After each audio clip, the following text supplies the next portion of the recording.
Quand je dis bonsoir à toi, ça dépend de l'heure à laquelle tu te trouves. Ce soir, je vais te présenter celui qui est devant est la femelle et juste à côté est le mâle moins dominant. Et celui qui s'est gonflé, voilà, lui, il est le mâle dominant. Et l'autre qui est à côté, il est moins dominant. Voilà. Là, il commence à se faire tard, comme d'habitude. Hein. Voilà, je cherche à le faire rentrer en cage. Et pour la race, ces dindons sont de très bonnes races. Voilà, je vous recommande cette race car elle est très riche en chair. Pour toute personne ayant envie d'investir dans l'élevage de dindons, vraiment, je vous préconise cette race.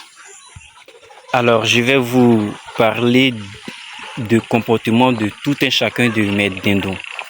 Commençant par le plus proche, c'est-à-dire voilà, le mâle dominant, comme je l'ai dit. Lui, son rôle est voilà, de combattre les deux autres qui sont à côté, afin voilà, de toujours leur montrer qu'il est le king. Et les deux autres à côté vraiment ont le même rôle, c'est-à-dire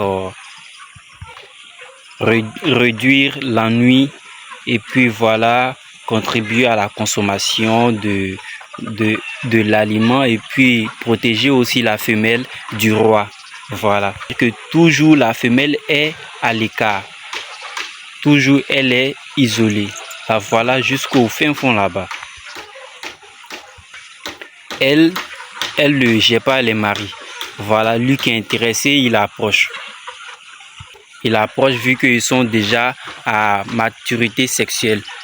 Ils sont déjà à la maturité sexuelle, donc le mâle dominant que voici, c'est lui qui l'approche beaucoup de fois, voilà, pour effectuer le travail, c'est-à-dire la saillie. Alors c'est juste un peu que j'avais l'intention de vous présenter. D'ici là, portez-vous bien et à la prochaine vidéo. N'hésitez pas à liker et à vous abonner, surtout après avoir observé cette vidéo de mes dindons de chair.